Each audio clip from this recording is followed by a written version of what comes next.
ଏହି ମା ତାରିଣୀ କିଏ?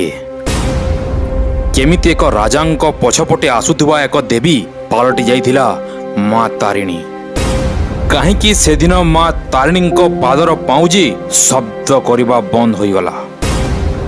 କେମିତି କେନ୍ଦୁଝରକୁ ଆସି କାୟା ବିସ୍ତାର କରି କେନ୍ଦୁଝରରେ ହିଁ ପୂଜା ପାଇଲେ ମା ତାରିଣୀ?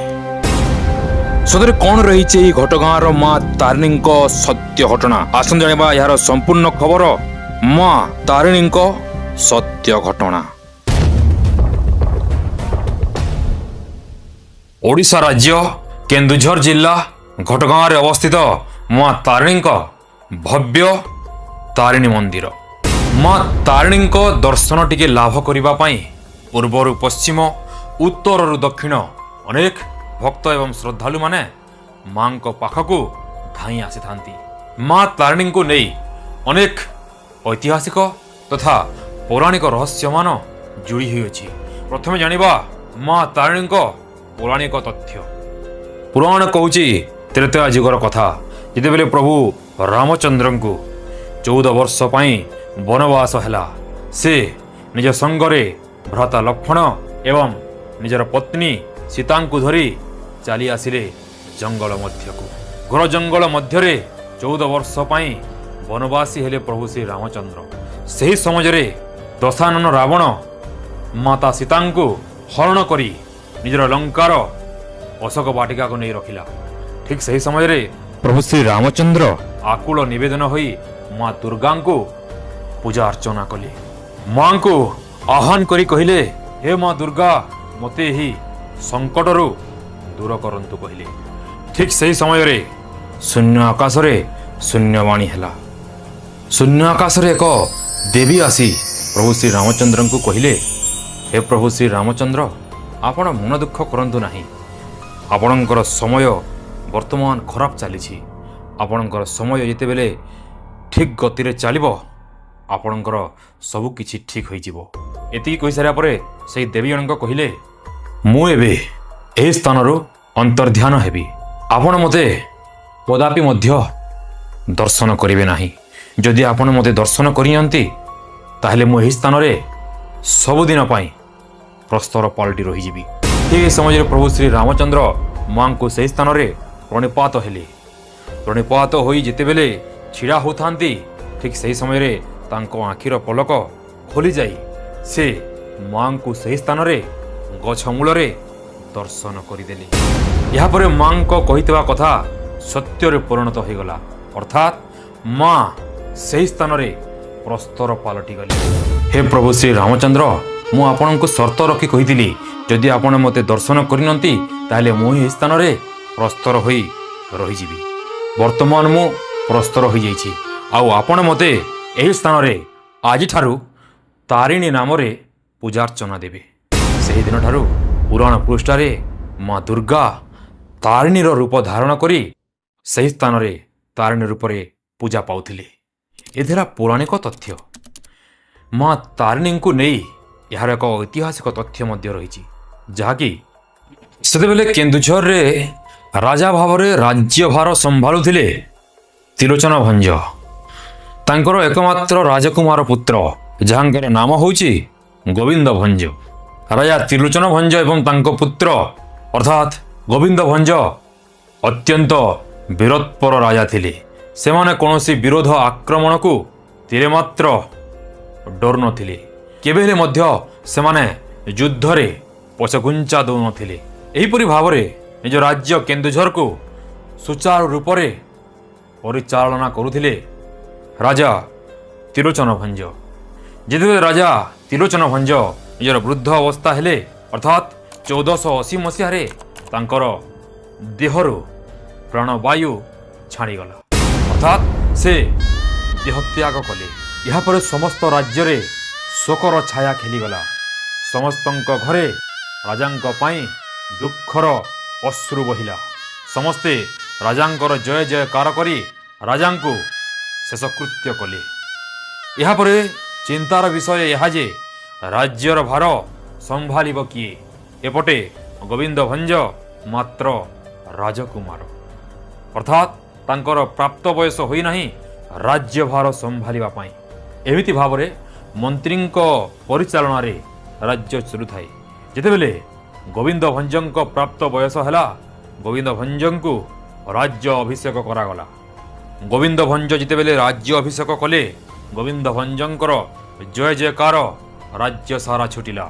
से समस्त प्रजांकु समान चक्षुरे देखिले। समस्त प्रजा माने राजांकु प्रजावत्सल राजा बोली आख्या देले एवं एहिपरि भावरे राज्य ठीक भावरे परिचालित हैला।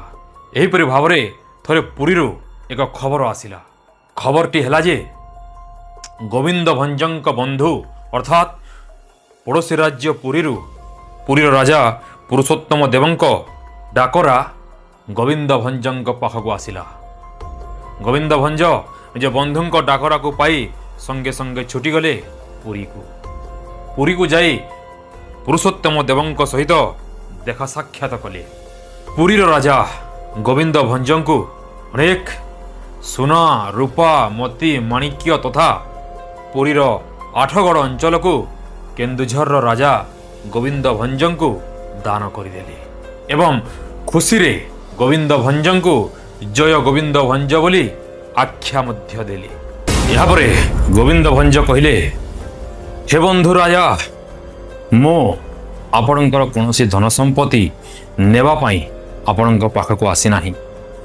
जदि मते आपण निजर बंधु भावुथांती मु आपणकु किछि मागिबी कहिले।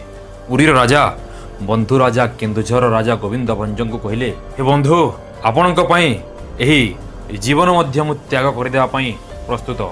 आपण बिना द्विधारे बिना संकोचरे जहा मागिबा पई चाहुचंती मागंतु। केन्दुझर राजा कहिले, हे बंधु, मते आपणक राज्यर मां तारिणी को मो सांगरे नेबा पई दियंतु कहिले।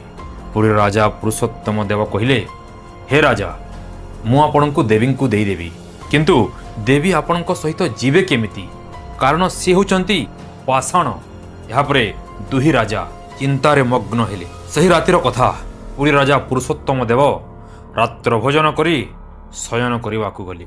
शयन करिथवा समय रे राजांक स्वप्न रे आसी मां तारिणी कहिले, हे राजा पुरुषोत्तम देव, मोर परम भक्त आज आसी तो दांड दुआरे मते भिक्षा मागुअछि। तू आउ काल विलंब न करी ताकू मते ता सहित जीवाकू दे। मु एणु एणिकी ता हाथ रे पूजा पाइबा पई चाहुछि। स्वप्न शेष हैला।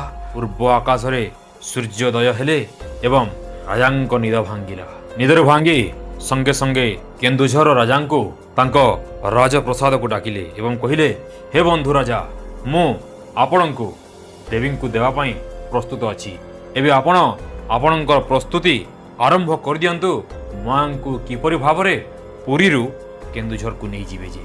यहाँ परे केन्दुझर राजा मां तारिणी पाखक आसी मुंडिया मारी विनती करी कहिले, हे मां तारिणी, मु एक छार मनुष्यटी आपण को नहीं मो राज्य पूजा करने पाई मु मानसिक करिअछि।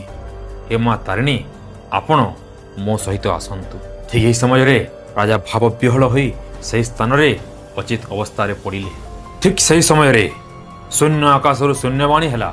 शून्य आकाश रे मां तारिणी आसिकी कहिले, हे राजा गोविंद भंज, तुमे चिंता करो नाही, मु तुम सहित जीवा पाई संपूर्ण भाव रे प्रस्तुत होई सारिछि।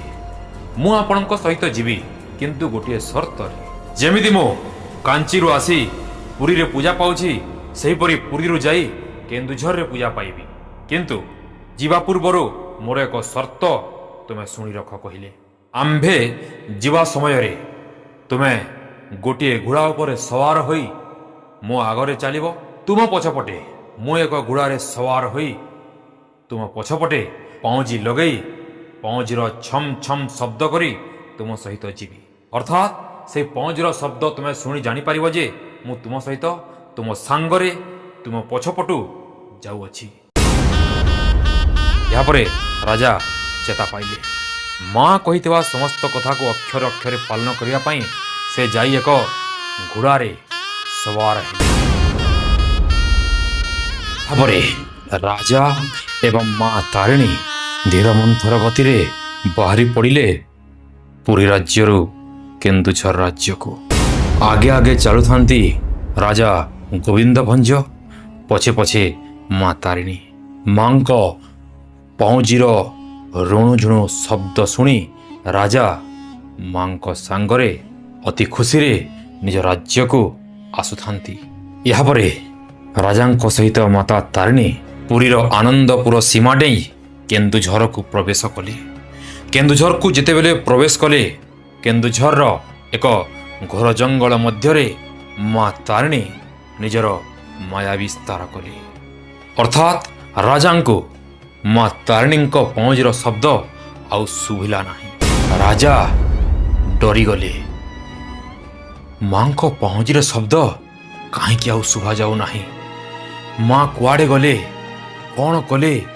କେଉଁ ସ୍ଥାନରେ ଅନ୍ତର୍ଧ୍ୟାନ ହୋଇଗଲେ କି?